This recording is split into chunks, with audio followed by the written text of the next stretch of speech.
with this tool, you're then able to see, because I'm an intuitive business strategist, so I'll talk from business. You're able to see how best to communicate with your audience, how best to show up in relationships, not for you to be as robot, but how you feel less resistance, how you feel more at ease. And when you begin to live it and trust you, it's amazing. Welcome to the Unconditionally Worthy Podcast. I'm your host, Dr. Adia Gooden, a licensed clinical psychologist who believes deeply that you are worthy unconditionally. Hello, and welcome to another episode of the Unconditionally Worthy Podcast. I am getting ready, gearing up, both in terms of choosing my outfits and preparing emotionally to leave my daughter to go to Puerto Rico. Next week, I'm attending a conference, a summit for entrepreneurs that centers BIPOC and women entrepreneurs. And so I'm super, super excited to get out of cold gray Chicago. And if you know me, you know that I'm a Southern California girl and I love the sunshine. And so I'm ready to leave this for a little bit and get into the 80 plus degree weather, the beaches, all of that in San Juan, Puerto Rico. And I'm also having some feelings because I'm leaving Amani. And yeah, I'm going to be gone for 4 days. And so that's the longest period of time that I've left her.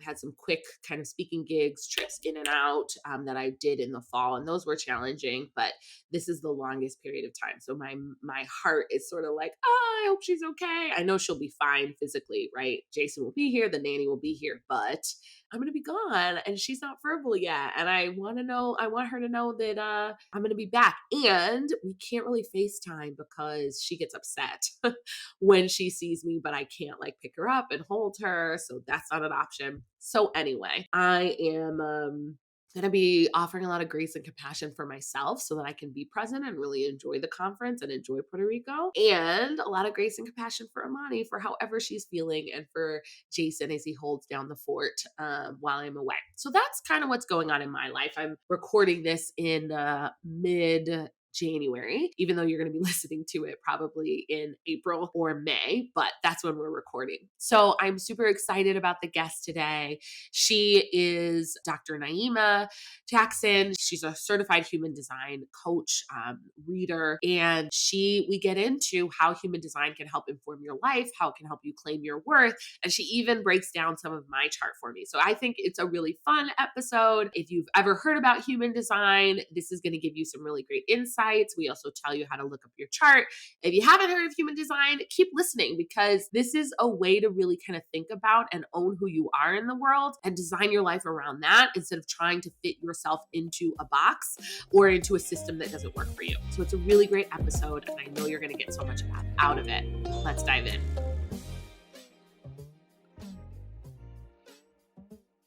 I am so excited to welcome our guest onto the podcast today.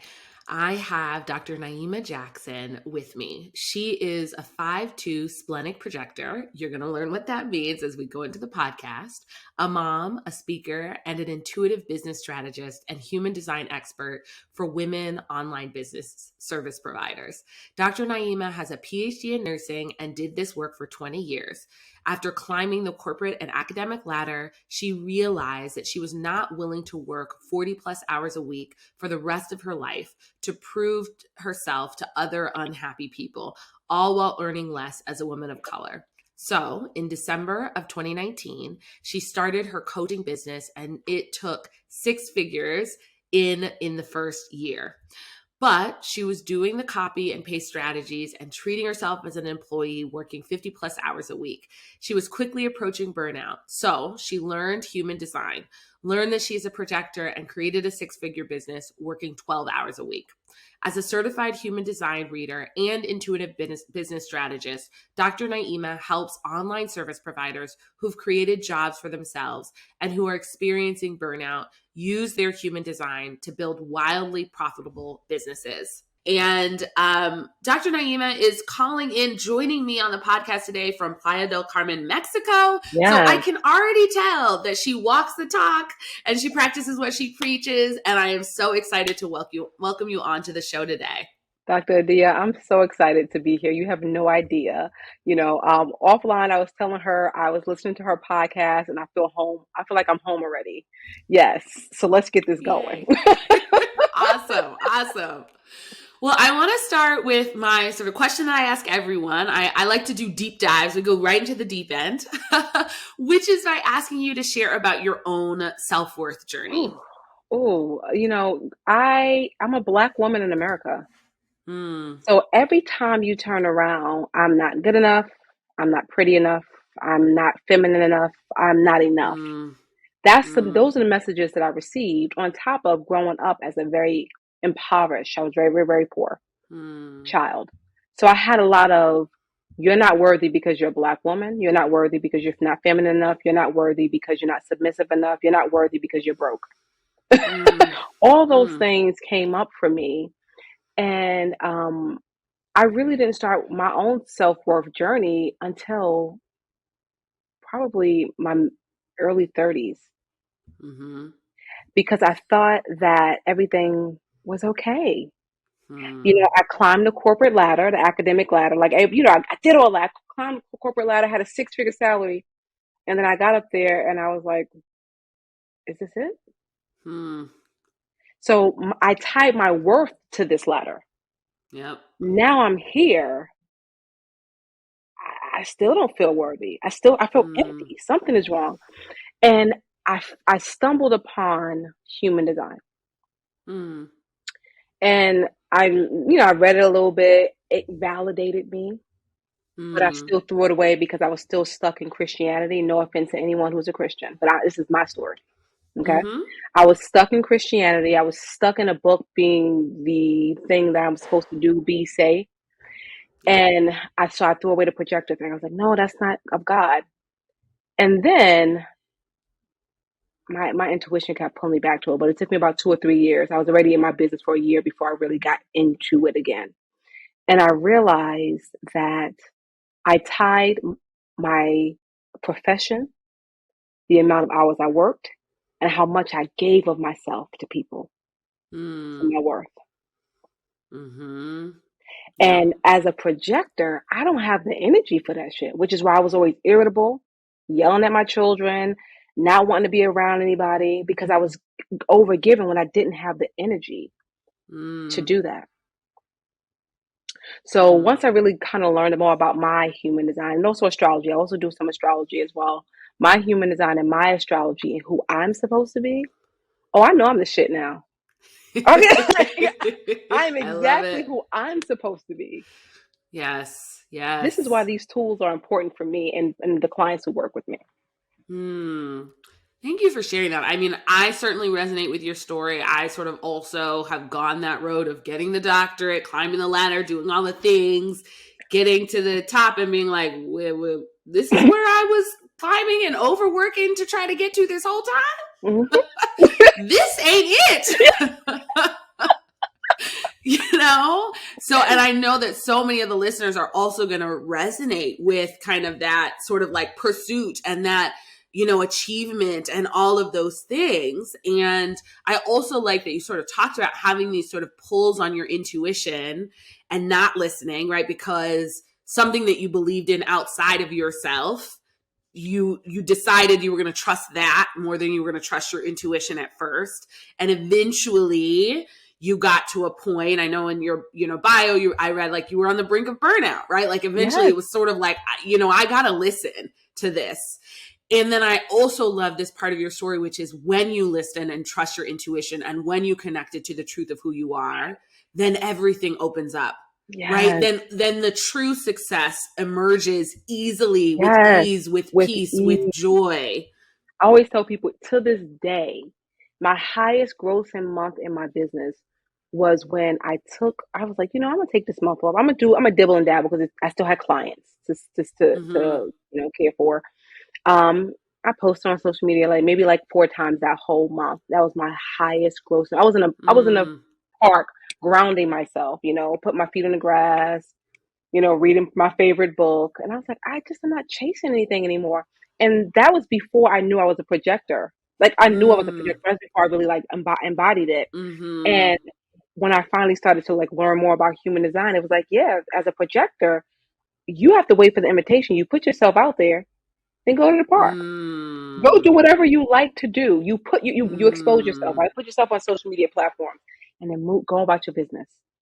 The right people Mm-hmm. will see it Mm. and invite you in. When you Mm. start to learn, you don't gotta chase things. Yep. Yep. It's another level, and that's what human design does for you. It teaches you how to be you, how to live authentically you, without chasing, Mm. hustling, comparing yourself, and without the copy and paste strategies a lot of coaches give you. Mm-hmm. Mm-hmm. And my first year as a coach, I was giving copy and paste strategies because that's all I knew. Well, and I'm going to ask you in just one second to kind of like break down and explain human design. I'm guessing a lot of the people listening don't know what it is yet. So I'm going to ask you that for a second, but I just also want to note that what often coaches do, teachers do, kind of everybody does, is they figure out this is what worked for me. So I'm going to tell you, do this exact same thing for you. I'm going to give you this sort of certainty that's a little bit of a false certainty and tell you, do the exact thing. And I love that you're using human design because you're not going to tell everybody to do the same thing, right? Like I imagine that. No, So we're going to talk through a little bit of my chart. I'm imagining how you would encourage me to think about how I engage in very work is different. going to be very different from how you would engage Yes, in work, right? Because I'm not a yes, projector. And so yes. I love that. I love the personalization because I think so often people struggle. Like one of the things that contributes to people struggling to feel worthy is people trying to do the thing that society, that parents, that community, that jobs, schools tell them they have to do to be successful. And they don't fit within that model. And they think something is wrong with me versus there's something wrong with a society and a system that says everybody should be the same in order to be successful. Yep. And that's the problem. That's the problem. And I fell into that. Doing all the things, hustling, sending random DMs to strangers, all the things that my coaches told me to do that was never meant to work for me based off of my human design type. Never meant to. Mm. And I have a lot of clients. Like I had one client who was extremely successful. She already had a 7-figure business, but she realized that man, because 85% of my clients are manifest generators. I don't know why, but That's it's me. what it is. Yeah, they all manifested. And you know what the funny thing is? Let me just segue a little bit. Not only are most of my clients manifested generators, my romantic partners, my That's so mom, everybody. interesting. I'm like, what the hell is it I about? guess But we anyway, need a projector in our lives. exactly. And I Need need some the manifest. balance. But she came to me, and I remember her saying, I took this business to 7 figures, but I don't want to do it anymore. And now everybody's thinking I'm crazy. And when I literally said Mm, to her, "You're a manifesting generator. If you don't want to do it anymore, don't." That's literally how you're designed. You do it until it lights you up, and then once it no longer lights you up, skedaddle. I'm not saying mm-hmm. just leave it and don't, do the proper things, but you know what I'm saying. Right. So, and we'll talk more about manifesting generators when we look at your chart, because some of the things I told her, I'm going to tell you. Okay. Awesome. Okay. So let's break down, help people understand sort of high level, what is human design? How can they start to think about kind of applying it to their lives? So, human design is a combination of quite a few things: quantum physics, astrology, I Ching, and the list goes on. So, it's literally a playbook Hmm. for how you, as the individual, can show up in your life with less resistance, Mm, less control of the outcome, and just trusting you as you do life. I don't care if it's mm, business, personal life, raising your children, etc. mm-hmm. And with this tool, you're then able to see, because I'm an intuitive business strategist, so I'll talk from business. You're able to see how best to communicate with your audience, Mm, how best to show up in relationships, not for you to be as robot, but how you feel less resistance, mm-hmm. how you feel more at ease. Mm-hmm. And when you begin to live it and trust you, it's amazing. So I always like to give this example of the human design types. There are 5. There's the projector, the manifester, manifesting generator, generator, and reflector. So I like to use the example of a play. So the manifester, which makes up about 8 to 10% of the population, they're the brainchild. They're going to come up with the play. Right? They are, and they don't need to wait for anything. They can just inform the right people and do what they need to do to get this play going. That's your manifester. Okay. Okay. The second one is going to be your projector, me. We make up about 20% of the population. And in the play, we're the director. So we are the guide. We're here to guide you because we see things that the others just don't see. But our strategy is to make sure that we wait for the invitation. So yeah, we've been invited to direct, but if we're invited to direct, make sure that we're directing according to what we're required to do and not being pushy, not being know-it-alls. Okay. Then you have your generator type. The generator makes up about 33% of the population, maybe 37% of the population. And they are your crew people. They are the worker bees. They're getting shit done. Okay. Their job is to respond to things that light them up. So as they're putting everything together, they may have ideas because they're responding to and their ideas are fantastic. Okay. Because they're responding to what lights them up. Hence, if they do a business that doesn't light them up, it's not going to be successful. Okay. The fourth one is your manifesting generator. So they're similar to generators, but what makes them different is not only are they the crew people, they're the actors, and they probably also writing the play. They are multi-passionate. They have the most energy. They're the most efficient.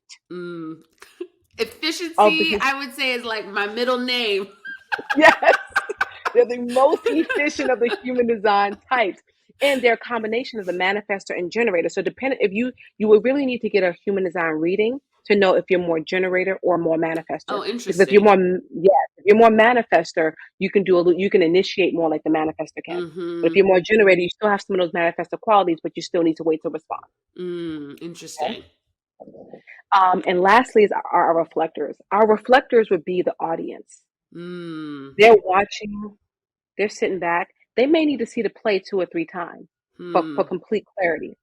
In reality, they need to wait about 28 days, a lunar cycle, to make major decisions in their business, in their lives, etc. But for the sake of this analogy, they'll watch the play a few times, and the feedback you will get from a reflector, and they only make up 1% of the population, is much more detailed, much more useful than any of the other types. So do you see that if we're trying to do business the same, how that just would not work? Or even life, you know what I mean? Like, I think just for those listening, and we'll tell you, I don't know if maybe we'll tell you now and at the end, like how you can actually look up your human design chart. Yes. So you can figure out at least which of these 5 types you are. But I think whether you are a business owner, and I would say probably most of my audience isn't entrepreneurs, but I also think it affects like, what kind of roles do you choose in life, right? Like, because often, as we sort of talked about, like us high achievers get on this like just higher achievement track. And, maybe for somebody who's a projector and a visionary, like, yeah, you need to get to that sort of like top visionary level. But the problem with our society is that it forces you to go through all these other levels, right? Which may be like really wrong for you in order to get there. And then there may be other people who are, maybe they're generators who it's like you're expected to keep moving up, but you get to these higher levels and it's like, well, what am I supposed to respond to? Yes. This is, you know what I mean? And so even as it helps you to think intentionally and not just follow the ladder, as you said, not just sort of keep going up on the rungs, but to intentionally design your career and your life to be aligned with who you are and who you want to be in the world. Yep. Yeah. So I feel like you've already shared, like how this has shaped you and shifted you. So talk a little bit more about how like learning that you're a projector has sort of shaped the way that you create and design your own life. Yeah. So I, as a projector, I've created my life with rest in mind. Mm, And human design, there's something called there are something called a sacral. You have four motors in human design, but the motor, the thing that gives you the most energy, is the sacral center. There are mm, 9 centers in human design.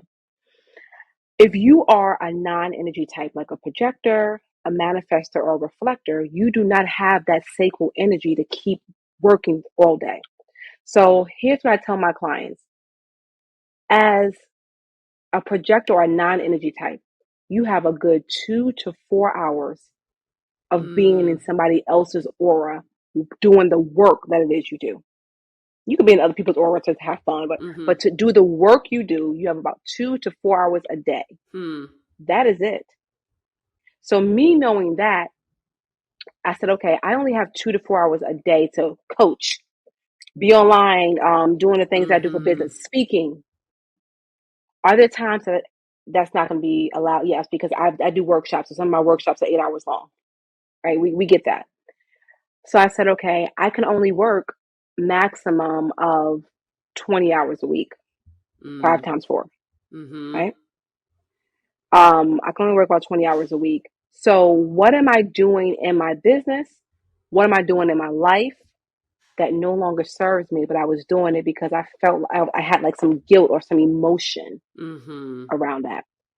See, a lot of us have, we make emotional decisions because we have open emotional centers, and we mm, think that that means we have a big heart. mm, Really, it's not about you having a big heart. It's about you not feeling your feelings. mm-hmm, So when I learned that, I said, okay, who is around? What is around? What am I doing that no longer serves me? I let go of a few clients, mm, mm-hmm. people that I were just not aligned with me anymore, giving back their money. Like, so thank you for trusting me, but this is not a working relationship. I got a divorce and started dating a woman, girl. Mm-hmm. um, I made sure that my VA, I was using her more effectively because, like many women of color, I was scared to delegate. Even though I had her, I was like, oh, but Mm-hmm. I'm still going to do this. And I was like, no, she can do that. Mm-hmm. Mm-hmm. And when I tell you I do not work more than 2 to 4 hours a day, I do not. I don't care what's going on, Mm, unless it's again a workshop, or if I'm doing a retreat, something like that, where it's momentary mm-hmm. and it's not an everyday thing. That's how I run my business. Mm, And I'm really big on creating content one time a month. mm. I create all my content and I post it on 4 different social media platforms. The same exact thing. You know, people are like, well, you gotta do different. Nope. The Oh, the same content creation. exact video you see on TikTok, Mm-hmm. you're gonna see on Instagram, you're gonna see on Pinterest, and you're gonna see on Facebook. And if I feel like it, you're gonna see it on LinkedIn. Mm-hmm. Mm-hmm. Like Mm-hmm. that is it, and that's how I live my life. Yeah.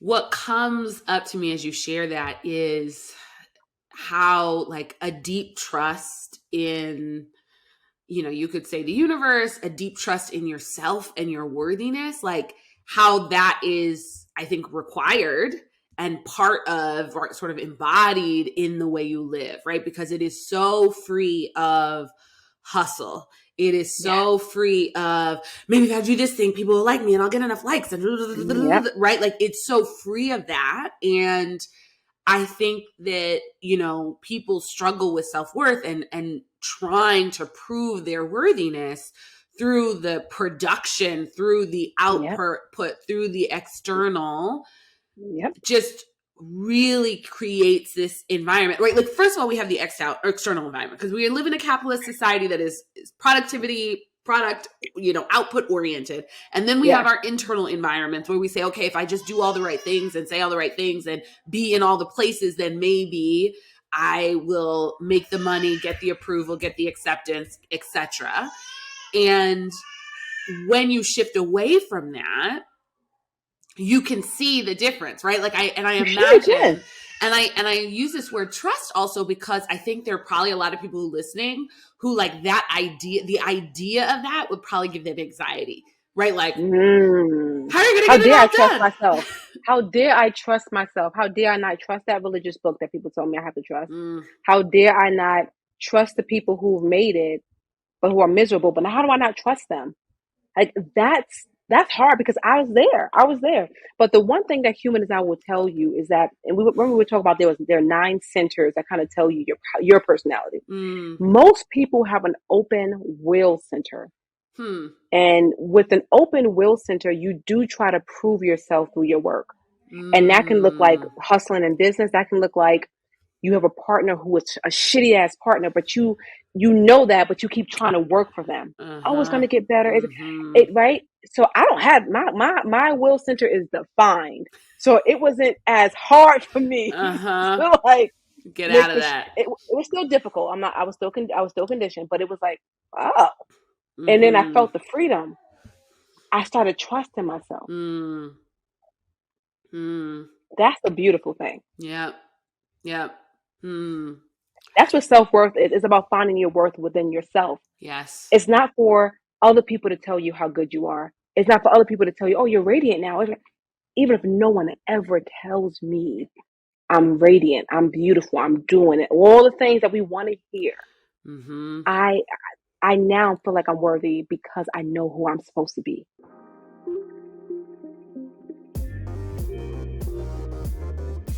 Real talk. The relationship that you probably neglect the most is actually the most important relationship in your life. I'm talking about your relationship with yourself. Your relationship with yourself is the foundation of your life. When your relationship with yourself is riddled with self-criticism, you play small, you settle for toxic relationships, and you'll struggle to take care of yourself. In contrast, when you build a healthy relationship with yourself, you will go to bed at night feeling good about yourself and what you've accomplished for the day. You'll feel energized in the morning and ready to confidently pursue your goals, knowing you got this. You'll tell yourself it's not the end of the world when you make a mistake instead of obsessing about it for days on end. And you'll know exactly how to take care of yourself so that it feels good on the inside and out. This is exactly the reality that my course, Date Yourself, 4 Weeks to a Healthy Relationship with You, helps you to create. This course guides you step by step to get rid of self-criticism, practice self-compassion, and take good care of yourself so you can finally get the love and respect you deserve. To learn more and enroll now, go to www.unconditionallyworthy.com/date yourself.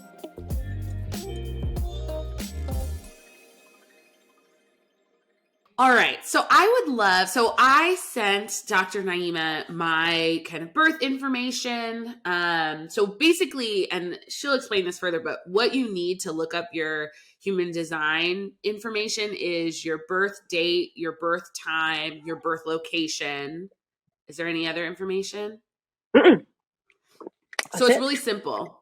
Yep. Yep. So can we kind of dive into my chart a little bit? And I mean, I know we can't do a Yes. full, reading, but can you share some high level kind of things and insights and things that you think I should be thinking about in terms of how I am designing and thinking about my life and running my business and those sorts of things? Absolutely. So, looking at your chart, I'm actually looking at it now. You are a manifesting generator, Mm-hmm. and we already said that, which means that you have lots and lots of ideas. Yes. Okay. And I want to tell you this, it's so important for you to only execute the ideas that light you up. Mm-hmm. Because what I see when I told you, most of my clients are manifesting generators. I see one or two things. They keep starting and stopping, or they stay in something long term thinking that something is wrong with them because they're no longer enjoying it. Mm-hmm. Okay. So there's a decision making tool in human design called your authority. Okay. You have an emotional authority, which in another way of saying authority will be intuition, which means that you should not make decisions in the now. There's no truth for you in the now when it comes down to major decisions. Of course, if you want eating chicken or steak, you can make that decision now, right? But major decisions, you should not make it when you're on an emotional high or low. Hmm. So you kind of got to just kind of, ride your emotional wave.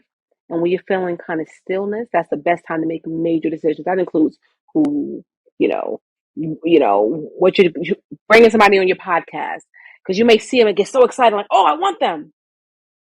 Write their name down and wait for your emotional wave. It could be a day, it can be 2 days. Okay. Have you noticed that in your business at all? I don't know if I could say I noticed it. I have read that before, and I know that I am an energy person. And so it has helped me to sort of pause, or if I feel like, I think because also, left over from my people pleasing days, it's like, it feels good to say yes in the moment. It feels good and so it's like, if I sort of feel like, oh, I should say yes, but I don't know, then I usually pause and wait. And you'll get a delayed response from me. Not that delayed, but like, I'm not going to shoot the email back immediately, usually, because I'm going to think about it for a moment. So in that way, I feel like that's kind of how I try to practice that. And that's good. And I always say, what my emotional authority is, I say to you guys, your favorite question is going to be, when is the latest time I can get back to you? That gives you time to, again, ride your emotional wave. It could be the next day. It can be, I need a weekend, whatever. That's fine. But there's no truth for you in the now with major decisions. And major decisions, I define them as the use of your resources, time, money, and energy. Okay. That's how I define. Okay. I'm pretty sure you can find another variation. Also, as a manifesting generator, because you're going to have all these amazing ideas, you should not have a niche per se. Gosh. You should have a lot of mini niches. Can I tell you how much I have struggled with this? You got a niche down, and I'm like, I can't. No. I literally have a friend, she's a lawyer, and I'm like, what kind of law do you do? She's like, I do family law, I do estate, and I do like car accidents. I said, you're manifesting. She was like, what? I said, let me look up your birth information. She calls her mother, like, what time was I born, Mom? Sure enough, she's manifesting generator. And she's like, I love it. It's just different. Okay. That's what you're supposed to be creating an audience online as you speak, wherever it is. Your audience is your niche, not the actual thing you help them with.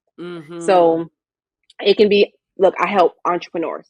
Sometimes I may help entrepreneurs with podcasting, sometimes mental health, sometimes whatever. So your audience should be fluid, but your niche, you just should have mini niches. Yeah. Okay. When you're working with clients, I don't know what capacity you work with clients. I've seen what you do, but I don't know what programs you have. I always tell my man-gens, you should try your best to keep your programs at 12 weeks or less, if possible. So that if it's like week 7, you're like, oh, I don't want to do this anymore. You're not creating a bad name for yourself because you tied them into a year-long contract that you don't even want to finish. Yeah, no, that doesn't sound good to me, year-long. And it's really interesting because this, I think, relates as well to what you were saying earlier. So I had a clinical practice and saw individual clients, and people who have been listening to the podcast for a while know that I closed my clinical practice last spring. And I thought that I would do therapy forever because I was like, therapy is my jam. I love it. And then I started to feel like, ooh, I'm not loving it anymore, And so that's what prompted me to be like, and that was like around the time I was also learning about human design. So I was like, okay, I got to follow this. Like, this is not lighting me up anymore. And I think part of it was just time for me to transition. And I also think the other thing was I actually prefer doing shorter term therapy, and all of my clients were long term at that point. Like, all of them I had seen for at least a year. And I was just like, this isn't working for me, And so I'm so glad that I trusted that, because I think if I had just continued, it would have been like, well, it generates some revenue and I feel bad for my clients to say I can't see them anymore. And that there was some guilt there, right? But ultimately I was going to do a disservice because I wasn't going to be able to be the kind of therapist, service provider that I wanted to be if I was feeling weighed down by the whole thing. Yep. That's a big thing. Another thing is there's something called a personality profile in human design. And that's really another extension of your personality, how you are meant to show up in this world. So if you look at your personality profile, there's two numbers. Yours is a 5-1. I'm a 5-2, so I know the first one very well. Where the 5 is considered a heretic. So we are, if we believe in something, we're gonna say it. We're Yes. gonna give that, like, that's who we are. However, what we have to understand, us those of us who have a 5 in our profile, and when you look up your profile, and I'll tell you how to at the end of this, you'll see if you have a 5. If you have a 5 in your profile, other people are projecting on you what really they have. So they may have amazing leadership qualities and don't see it themselves. So they're projecting it on you, right? And you might say, well, that's not a bad thing. It is. Because when you respond and it's not something that lights you up, so you're not responding according to your authority, and you go to help this person, you go to give that advice, you are going to be burned at the stake. You understand me? I'm looking at you because I'm looking at me. So keep your opinions, comments, resources, help to yourself if your emotional authority didn't tell you to help them. You understand me? Yep. Does that resonate? Yes, I had an experience, and this was, I think, just before I transitioned out of my last job, and I was doing some DEI consulting, kind of because I was interested, but kind of because I was being asked to do it, right? Like, I don't think the emotional authority was right. And I was sort of consulting for this company and ended up being sort of scapegoated for their issues. So I made people unsafe, and I was the problem, and all this. And I was like, Yep. I am not the problem with your system, right? But it was Period. just like, and I was also like, you're underpaying me. I'm doing all this stuff, all these meetings. Suddenly I'm the problem in your business because I spoke for 2 hours, right? And I, sort of burned at the stake, right? Like, burned at the stake. And I was like, okay, yeah.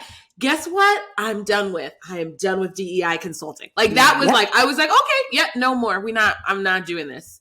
Yeah, and it's so important for us to remember our authority. Yours is emotional. I'm explaining, which means I know in the moment. I can tell you right now, if the moment you sent me a message, I felt good. I have turned down speaking engagement because I know in the moment I have a splenic authority. Interesting. Right? So with 5, we got to be very, very mindful of that. Stop helping everybody.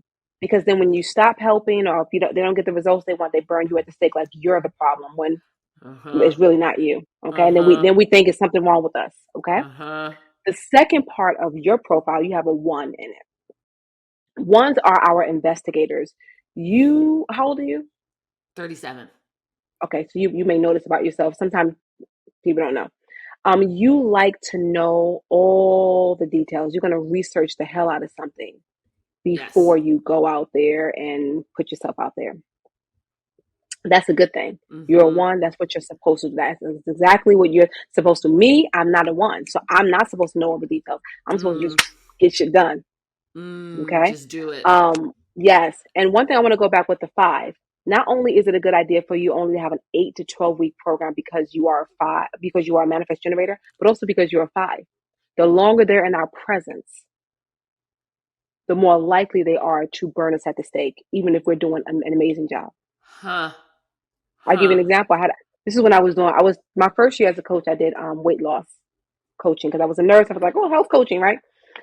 And this lady, she lost like 15 pounds the week before she sent me this horrible email.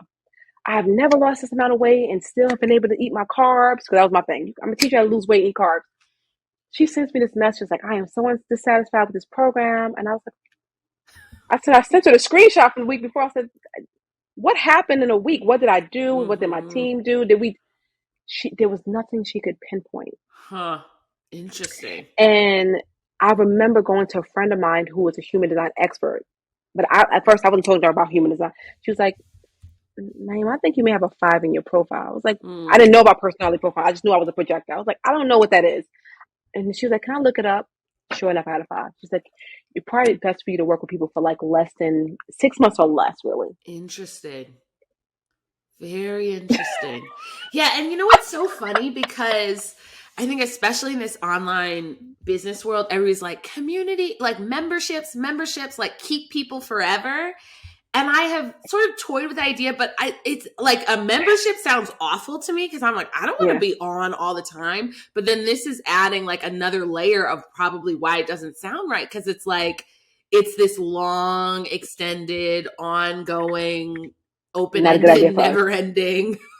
Not a good idea for us. Interesting. That doesn't mean that you don't keep a list of your former clients and then reach back out. You can work, work with people, but with fives, you have to be real careful. Interesting. And we're not the only ones. People choose on their profile, same thing. This is why getting these in-depth readings, and if you're going to invest in a business coach, they have modalities that are not just, oh, this is going to work for you because it worked for these 3 people and also it worked for me. No, here's how I'm going to help you as an individual. Yep. Okay. Let me just see anything else. You have what's called marketplace environments. Environments. So I have the same. We have like quite a few similarities in our chart. What that means is that we need to be in the thick of things.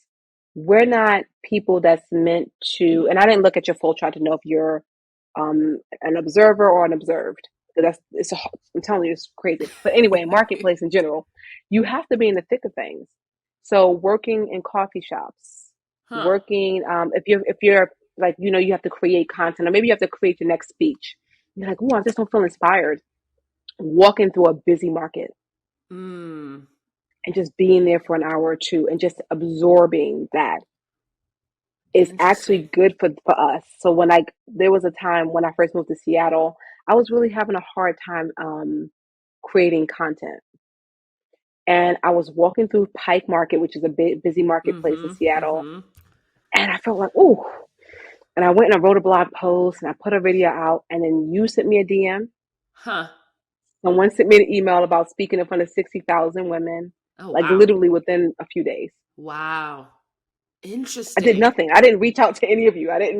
That's so interesting. It's very interesting also because so I work from home and I definitely don't have a tendency to like go out to coffee shops. But recently I have been feeling like I'm not like the ideas are not coming to me. Like I'm like feel a little bit stuck creatively in terms of like that. And then I think if I sort of juxtapose that with, I like haven't really gone anywhere for like a month and a half. You know what I mean? Like I haven't traveled. We've been at home. I have an 8-month-old, right? Like I've just been at home, and she's adorable. But I do think I don't think it's generative for me in terms of creativity. I think it's not fuzz. Yeah, that's so helpful. Cause I'm like, I don't know what to say to these people. And you got to travel. Travel is also good for markets. Good, because I'm going to Puerto Rico next week. Yes, enjoy, very girl. Much looking forward to that. Enjoy. I love Puerto Rico. Yes. Okay. All right. So that's kind of those are the major things. It's quite a bit. I can go on for hours. I'm sure. Yeah. That's so helpful. One of the things that I think is so cool about human design is sort of feeling seen in a different way. Like there was something I read on my chart that was like, you really need light.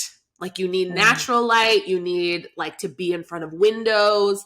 And something about our current condo is that it does not have great natural light. And since we moved here, and I didn't really realize I needed it so much until we moved here. And I've like complained. I've been like, oh, like the light in here, it's just not great. It's not great. It's not great. It's not great. And my husband's like, whatever, like, who cares? Like, whatever. And then I like read in human design. It was like, you need light. I was like, yes, like, this is me. Yes. Like, I was about to say that you are direct light determination, which is you do better when it's light outside, when you have that natural light. That also includes when you're eating. You do need to do most of your eating when the sun is up. That's how you digest better. That's also how you digest information better. So when you are doing things for your clients, try your best to do it when it's sunlight out. You probably wouldn't be the person that I would say, go do a masterclass at 8 p.m. unless you're in a place where 8 p.m. is still light outside. No, I absolutely not. Yeah, because they're Client, when direct I used lights. to see individual clients and they'd want a 7 p.m., I'm like, I don't think you really want to see me at 7 because the brain is shutting down. Like, it's going to be no good. It's very true. It's very true. Yeah. Because this is it's so liberating. Mm. So now, like with your husband, it's not like a conversation of that. Hey, this is just what it is. This is important for me Mm-hmm. as direct lights being something that I need. It actually helps me think. Mm-hmm. It helps me be present. All the things because I am, I'm consecutive appetite. So with my girlfriend, I have to say because she's a management, so she's all over the place. I'm like, you got to tell me one thing at a time because I can only digest one That's piece hard. of information. That's hard. Yes, but I have to remind her, and she's Mm-hmm. like, okay, because she understands Mm-hmm. human design too. She's like, okay, so here's the one thing. Yeah. I'm like, okay, so you got that one thing, yes. Now let's move to the next. In my mind, I'm like, okay, pin in this, pin in this, pin in this. Like that's how I'm like, wait, this is 2 questions. Wait, okay, 1, 2. Yes. Or you guys start your sentence in the middle of your thought. So I'm like, I don't, and I would say to her, I don't know what the first part of your thought. I have no idea I what it didn't was. get So access to you gotta it. tell me that. You gotta tell me that part first. And she's like, oh yeah. Oh my gosh. So good. Well, I mean, I feel like we've been sort of talking throughout about how sort of people understanding their human design can help them claim their self-worth. And I think it really just challenges internal narratives that something is wrong with you, right? Like I just think so many of us, especially those of us who are BIPOC, who, if you have a disability, Yes. if you're LGBTQ, like if you are sort of outside of the quote unquote, I don't even really want to use norm, but like if you are not sort of in the mainstream sort of idealized way of being, living, looking, etc., you often come up with an internalized sense of there is something wrong with me. I don't think the right way. I don't work the right way. I don't talk the right way. I don't interact right. And so I think human design allows us to see ourselves without judgment, like free from this, I should be this way, but in this, this is the way I am. And so then how do I design my life and think about creating situations so that I can show up as my best self? And then, as you've described, Dr. Naieema, see how life unfolds. Right? Like see how the abundance flows in, see how the opportunities flow, see how that allows you to create an impact, right? In this beautiful way, because you're no longer trying to twist yourself into a pretzel and fit yourself into a box that does not suit you. Period. And and even to think about self-worth, a lot of thing that comes to me is like abundance and money. Even human design, and I'm not going to go to it here, but human design can even tell you some of the shadows and blocks you have around money based off of your centers. Like what you have heard in this interview is not even the tip of the motherfucking iceberg.